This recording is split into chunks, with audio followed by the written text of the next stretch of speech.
جس نے خواہشات کو اپنا ہدف بنایا کہ میں یہ خواہش یہ خواہش یہ خواہش یہ بھی ہو جائے یہ بھی ہو جائے، تو آپ نے کیا فرمایا؟ کیا اس کی خواہشات پوری ہو جائیں گی؟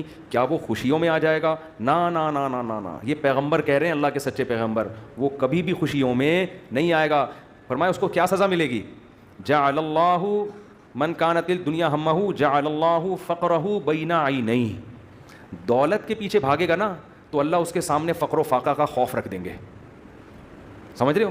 دولت کے پیچھے بھاگ رہا ہے، آ رہی ہے، مل بھی رہی ہے، لیکن خوف کیا ہوگا کہ یہ مجھ سے چھن نہ جائے، اس بات کی ٹینشن، یار یہ ختم نہ ہو جائے، یار یہ چھن نہ جائے، یار کوئی کاروبار کو نقصان نہ ہو جائے۔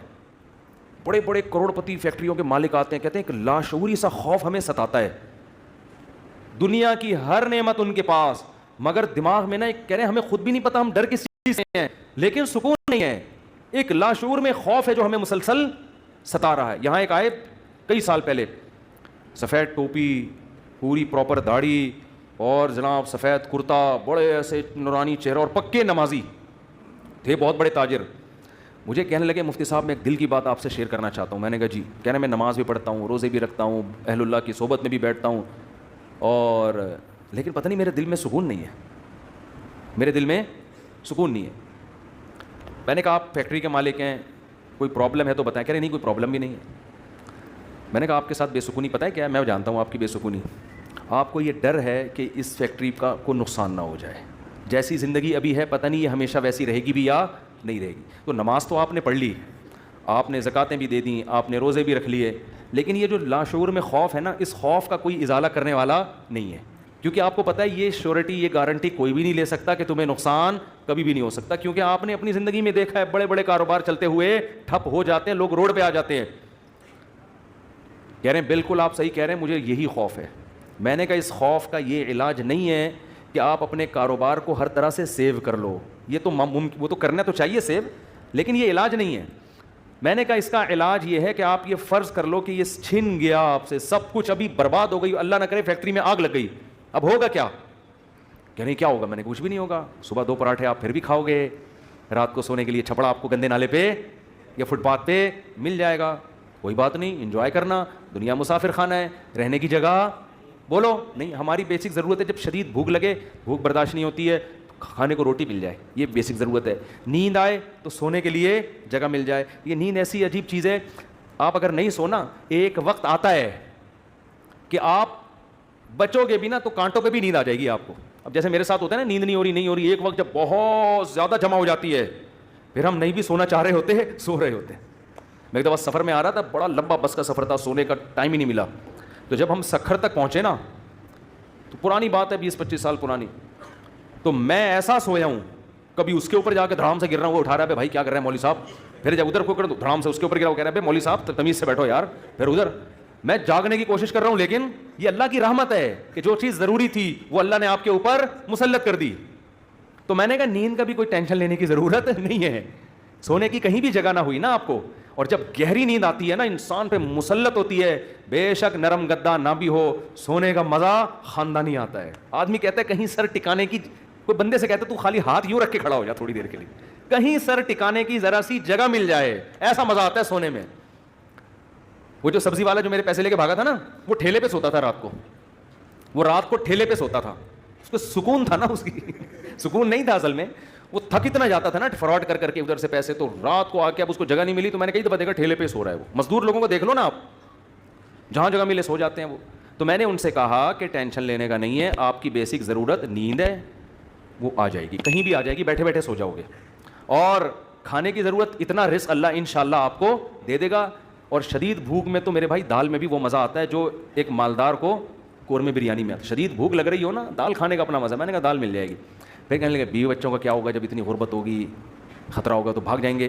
میں نے کہا جو خود سے بھاگے اسے بھاگنے دو ٹھیک ہے نا، جو خود سے بھاگے اسے کوئی ٹینشن، مسافر خانہ ہے نا بھائی۔ نیک بیوی تو وہ ہوتی ہے جو آپ کی شریکہ حیات ہے، جب دولت تھی اس وقت بھی ساتھ، جب غربت تھی اس وقت بھی ساتھ۔ تو اگر غربت میں وہ بھاگ گئی، بولو اے اللہ اچھا ہوا تو نے زندگی میں ہی جان چھڑا دی، کیا خیال ہے بھائی؟ اور میں نے کہا جب دوبارہ پیسہ آئے تو پھر اس کو لے کے نہ ہو، بولو اب وہیں رہو، اب کیا کرنا ہے وہیں رہو۔ غیرت مند آدمی تھوڑی ایسی چیزیں پالتا ہے، لیکن تو میں نے کہا بھاگتا بھاگتا کوئی ہے نہیں آج کل، لیکن اگر بھاگ گئی ٹینشن نہیں، مسافر خانہ ہے، ویسے بھی مر جاتے تو قبر میں دفنا کے آ جاتی وہ۔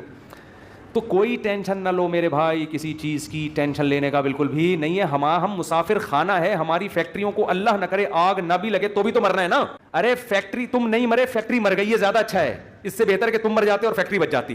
کوئی فرشتہ آئے اور کہے اللہ نے مجھے حکم دیا ہے اس کی فیکٹری کو آگ لگوا دو, لیکن اس کو آپشن دے دو کہ تو مرے تیری فیکٹری کو مار دیں. آدمی کہتا ہے بھائی مزدوروں سمیت مار دے اس پوری فیکٹری, مجھے بچا لو. یہی ہوگا نا, مجھے بچا لو.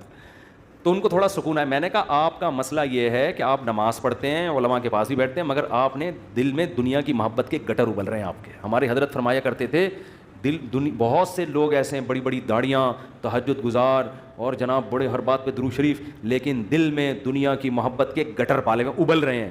یہ ایسے جیسے اللہ کی محبت کے چشمے ابلتے ہیں نا, تو دنیا کی محبت کے چشمے نہیں ابلتے, گندگی کے گٹر ہیں جو ابلتے ہیں. تو کہتے ہیں ان کے دل میں گندگی نہیں ہے, گندگی کے دنیا کی محبت کی جو ایک گٹر ہے نا, گٹر, وہ گٹر ابل رہے ہیں. جس کو یہ مثال سمجھ میں نہ آتی ہو, بارشوں میں ہماری گلی کو آ کے دیکھ لیا کرے گٹر کیسے ابلتے ہیں, تو وہ پتہ چل جائے گا کہ یہ ہے جو گند نکلا ہوا ہے. اس گند کو نکالو. کیا کہا پیغمبر نے, ہود علیہ السلام نے اپنی قوم سے, صالح علیہ السلام نے اپنی قوم سے, تتخذون مصانع لعلکم تخلدون, اے میری قوم تم گھر اتنے مضبوط بناتے ہو جیسے تم نے ہمیشہ رہنا ہے, اتنا پیسہ ان دیواروں میں کیوں پھونک رہے ہو؟ حالانکہ وہ حلال پیسوں سے گھر بنا رہے تھے بھائی, حرام سے تھوڑی بنا رہے تھے, حرام سے نہیں بنا رہے. پھر بھی پیغمبر اعتراض کر رہے ہیں کہ موت کو بھول گئے ہو تم, اتنا سریا بنیادوں میں ڈالا جا رہا ہے. لوگ بتا رہے تھے ہم نے یہ سریا ڈالا. میں کہتا ہوں اپنی ہڈیوں میں تو کیلشیم ہے نہیں تمہارے.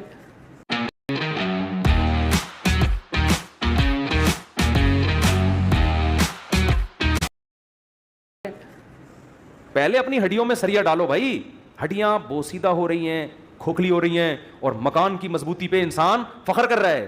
تو نکالو اس گٹر کو, ایسے جھٹک دو. ہمارے حضرت ایک ذکر بتایا کرتے تھے کہ رات کو نا تنہائی میں بیٹھ کے یہ ذکر کیا کریں. یہ ذکر حدیث سے ثابت نہیں ہے, صرف ٹریننگ کے لیے ہے, ٹریننگ کے لیے, اپنی اصلاح کے لیے, اس لیے اس کو سنت سمجھنا جائز نہیں ہے. وہ ذکر کرواتے تھے, بہت سے اکابر کرواتے ہیں یہ کہ لا الہ الا اللہ. لا الہ میں کیا کرنا ہے, گردن یہاں لے کے جانی ہے. لا الہ کوئی معبود نہیں, یہ تصور کر رہے ہیں دل سے اللہ کے علاوہ سب چیزیں نکل رہی ہیں, نکال کے باہر پھینک رہا ہوں. اس تصور کا نا بڑا اثر پڑتا ہے دل کے اوپر. لا الہ سب نکال کے, بحریہ ٹاؤن نکالو سب سے پہلے اس میں سے. ہاں بحریہ, آپ کو نہیں پتا بحریہ ٹاؤن کا, آپ باہر سے آئے نا. ہمارے ہاں وہ کامیاب ہے جو بحریہ ٹاؤن ہے, اور وہ ناکام ہے جو بحریہ ٹاؤن نہیں ہے. تو ہمارے ہاں جنت الفردوس میں ریاض ملک ہے جس کا بحریہ ٹاؤن ہے. یہ جنت جو دنیا میں باتیں کرتے ہیں لوگ, اب اس کو نہیں مانتے, کہتے ہیں بھائی تیرے پلاٹ کتنے ہیں. تو لا الہ کا مطلب نکالو دل سے, کوئی نہیں ہے. جو گند بھرا ہوا ہے نا, دکان, پلاٹ, جائیدادیں, جاگیریں, جدھر دل اٹکا ہوا ہے, میرا بزنس, میرا کاروبار, میرا پلاٹ, میرا یہ سب میرا میرا کر کے, جو میری گاڑی, یہ سب فضول چیزوں کو لا الہ میں تصور کر کے نکلو. حالانکہ اس وقت ہمارے پاس دھیلا بھی نہیں تھا, ہم تو خود طالب علم تھے, لیکن کہتے تھے نکالو دل سے. رات کو 100 دفعہ نا یہ ذکر کرواتے تھے, لا الہ, سب نکال دیا, الا اللہ. پھر الا اللہ میں چوٹ مارتے تھے دل پہ, الا اللہ صرف کون ہے, اللہ ہے. تو الا کل ما خل اللہ باطل, حدیث میں آتے ہیں اللہ کے علاوہ سب باطل ہے. اس کا ہم آج کی زبان میں ترجمہ کریں گے, اللہ کے علاوہ سب بکواس ہے. سب کیا ہے, بکواس. اگر سب بکواس نہ ہوتا تو موسیٰ کلیم اللہ کو اللہ دنیا دیتا نا, اور فرعون کو غریب رکھتا کہ موسیٰ تو میرے ہیں تو ان کو دنیا بہت دوں گا, اور فرعون میرا دشمن ہے, اس کو کھانے پینے کے لیے روٹی, اس کی فیکٹریوں میں آگ لگاؤں گا. کیا کراؤں گا؟ فیکٹریاں تو فرعون کی چل رہی تھیں, اس کے محلات کے نیچے نہریں بہہ رہی تھیں, اور موسیٰ کلیم اللہ کو فرعون غربت کے تانے دیتا تھا. ان کے پاس تو کچھ بھی نہیں ہے, شادی کرنے کے لیے تو 10 سال بکریاں چرائی ہیں انہوں نے. آپ شادی کرتے ہیں نا, اصل میں کیسے بھائی اتنے اچھے خاندان میں شادی ہوئی, آپ بتاتے ہیں یار ایکچولی میرا بزنس, اور وہ انہوں نے ایسا میرا اسٹیٹس دیکھا کہ خود ہی دے دی انہوں نے.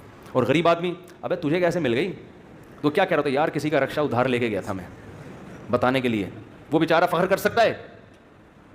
تو فرعون یہ تانے دیتا موسیٰ علیہ السلام کو کہ ام انا خیر من ھذا الذی ھوا مہین, میرے پاس دولت کی غریب. تو اس سے پتہ چلتا ہے اللہ کے علاوہ اس دنیا میں سب کچھ کیا ہے, بکواس. ہمارے نبی کچرے کے ڈھیر پہ صحابہ کے ساتھ گئے, ایک مری ہوئی بکری کا بچہ, مری ہوئی بکری کا بچہ نہیں, بکری کا مرا ہوا بچہ, سمجھتے ہو, بکری کا مرا ہوا بچہ, مردار ہوتا ہے نا, بو آ رہی ہوتی ہے, پھول پھٹ رہا ہوتا ہے. آپ نے صحابہ سے فرمایا کوئی ہے جو اس کو کچھ درہم میں خریدے؟ صحابہ نے کہا یا رسول اللہ اس گند کو کون خریدے گا؟ آپ نے فرمایا اللہ کی نظر میں اس دنیا کی حیثیت اس سے بھی کم ہے. جو ہم اس کو لفٹ کرا رہے ہیں نا, میرا پلاٹ, میری گاڑی, چند اصل میں یہ سمجھ میں آتی نہیں ہے. آنکھ بند ہوگی تو سمجھ میں آ جائے گا یار کس چیز پہ میں نے محنت کی. تو دل سے دنیا کی محبت نکالو. اور یہ ذکر تنہائی میں اجتماعی نہ کرے, ایک بدعت نہ بن جائے. ہاں لاؤڈ اسپیکر کھول کھول کے بھی مسجدوں میں ہو رہا ہے, ایک ٹوپی ڈرامے شروع ہو جاتے ہیں. ہر چیز کو نا لوگ انٹرٹینمنٹ کا ذریعہ بنا لیتے ہیں. اب یہ ذکر میں نے بتا دیا تو اب پتہ چلا مسجدوں میں پروگرام چلیں, آئیے ہمارے یہاں 3:05 پہ ذکر ہوگا, پھر ہاں ہو رونا دھونا کرنا کرانا کچھ بھی نہیں ہوتا. تو تنہائی میں بیٹھ کے اگر 100 دفعہ ایسے کر لیں لا الہ, ہلکی آواز کے ساتھ لا الہ